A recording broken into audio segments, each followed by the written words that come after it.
Leviticus 2. When anyone brings a grain offering to the Lord, their offering is to be of the finest flour. They are to pour olive oil on it, put incense on it, and take it to Aaron's sons the priests. The priest shall take a handful of the flour and oil, together with all the incense, and burn this as a memorial portion on the altar, a food offering, an aroma pleasing to the Lord. The rest of the grain offering belongs to Aaron and his sons. It is a most holy part of the food offerings presented to the Lord. If you bring a grain offering baked in an oven, it is to consist of the finest flour, either thick loaves made without yeast and with olive oil mixed in, or thin loaves made without yeast and brushed with olive oil. If your grain offering is prepared on a griddle, it is to be made of the finest flour mixed with oil and without yeast. Crumble it and pour oil on it. It is a grain offering. If your grain offering is cooked in a pan, it is to be made of the finest flour and some olive oil. Bring the grain offering made of these things to the Lord. Present it to the priest, who shall take it to the altar. He shall take out the memorial portion from the grain offering and burn it on the altar as a food offering, an aroma pleasing to the Lord. The rest of the grain offering belongs to Aaron and his sons. It is a most holy part of the food offerings presented to the Lord. Every grain offering you bring to the Lord must be made without yeast, for you are not to burn any yeast or honey in a food offering presented to the Lord. You may bring them to the Lord as an offering of the first fruits, but they are not to be offered on the altar as a pleasing aroma. Season all your grain offerings with salt. Do not leave the salt of the covenant of your God out of your grain offerings. Add salt to all your offerings. If you bring a grain offering of first fruits to the Lord, offer crushed heads of new grain roasted in the fire. Put oil and incense on it. It is a grain offering. The priest shall burn the memorial portion of the crushed grain and the oil together with all the incense as a food offering presented to the Lord. Leviticus 3.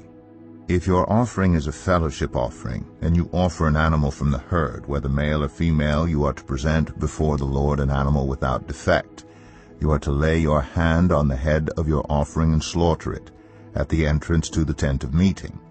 Then Aaron's sons, the priests, shall splash the blood against the sides of the altar. From the fellowship offering you are to bring a food offering to the Lord, the internal organs and all the fat that is connected to them, both kidneys with the fat on them near the loins, and the long lobe of the liver, which you will remove with the kidneys. Then Aaron's sons are to burn it on the altar on top of the burnt offering that is lying on the burning wood. It is a food offering, an aroma pleasing to the Lord. If you offer an animal from the flock as a fellowship offering to the Lord, you are to offer a male or female without defect. If you offer a lamb, you are to present it before the Lord. Lay your hand on its head and slaughter it in front of the tent of meeting. Then Aaron's sons shall splash its blood against the sides of the altar.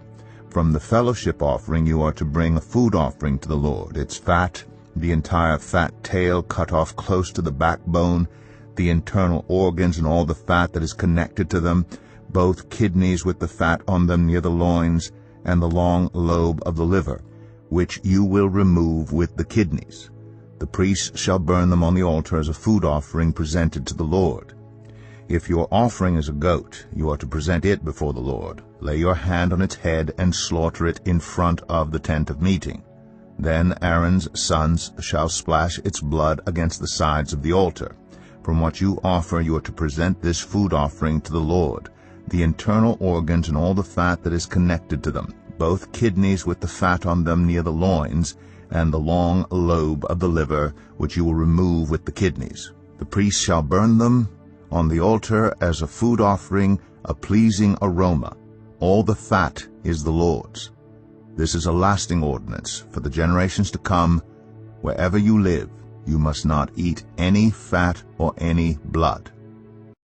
Mathew 24. Jesus left the temple and was walking away when his disciples came up to him to call his attention to its buildings. "Do you see all these things?" he asked. Truly I tell you, not one stone here will be left on another. Every one will be thrown down." As Jesus was sitting on the Mount of Olives, the disciples came to him privately. "Tell us," they said, "when will this happen? And what will be the sign of your coming and of the end of the age?" Jesus answered, "Watch out that no one deceives you. For many will come in my name, claiming, 'I am the Messiah,' and will deceive many. You will hear of wars and rumors of wars, but see to it that you are not alarmed. Such things must happen, but the end is still to come. Nation will rise against nation, and kingdom against kingdom. There will be famines and earthquakes in various places. All these are the beginning of birth pains. Then you will be handed over to be persecuted and put to death, and you will be hated by all nations because of me. At that time many will turn away from the faith, and will betray and hate each other. And many false prophets will appear and deceive many people. Because of the increase of wickedness, the love of most will grow cold. But the one who stands firm to the end will be saved. And this gospel of the kingdom will be preached in the whole world as a testimony to all nations, and then the end will come. So when you see standing in the holy place the abomination that causes desolation spoken of through the prophet Daniel, let the reader understand. Then let those who are in Judea flee to the mountains. Let no one on the housetop go down to take anything out of the house. Let no one in the field go back to get their cloak. How dreadful it will be in those days for pregnant women and nursing mothers. Pray that your flight will not take place in winter or on the Sabbath, for then there will be great distress, unequaled from the beginning of the world until now, and never to be equaled again. If those days had not been cut short, no one would survive. But for the sake of the elect, those days will be shortened. At that time, if anyone says to you, 'Look, here is the Messiah,' or 'There he is,' do not believe it. For false messiahs and false prophets will appear and perform great signs and wonders to deceive, if possible, even the elect. See, I have told you ahead of time. So if anyone tells you, 'There he is, out in the wilderness,' do not go out. Or, 'Here he is, in the inner rooms,' do not believe it.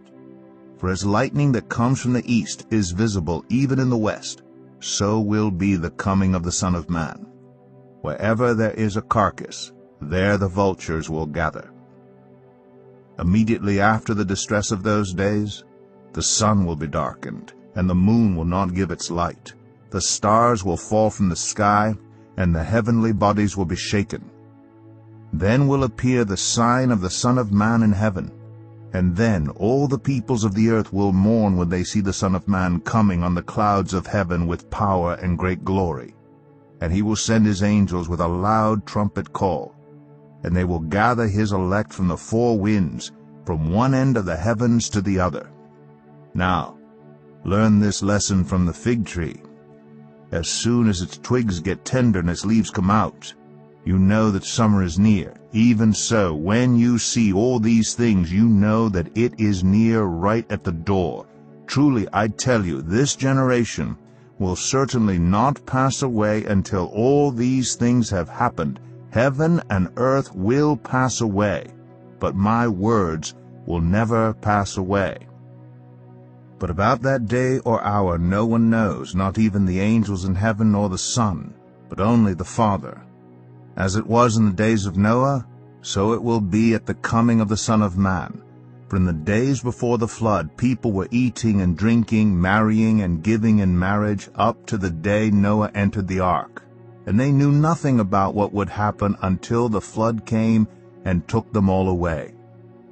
That is how it will be at the coming of the Son of Man. 2 men will be in the field, one will be taken and the other left. 2 women will be grinding with a hand mill, one will be taken and the other left. Therefore keep watch, because you do not know on what day your Lord will come. But understand this, if the owner of the house had known at what time of night the thief was coming, he would have kept watch, and would not have let his house be broken into. So you also must be ready, because the Son of Man will come at an hour when you do not expect him. Who then is the faithful and wise servant, whom the master has put in charge of the servants in his household to give them their food at the proper time? It will be good for that servant whose master finds him doing so when he returns. Truly I tell you, he will put him in charge of all his possessions. But suppose that servant is wicked and says to himself, My master is staying away a long time. And he then begins to beat his fellow servants and to eat and drink with drunkards. The master of that servant will come on a day when he does not expect him, and at an hour he is not aware of. He will cut him to pieces and assign him a place with the hypocrites, where there will be weeping and gnashing of teeth.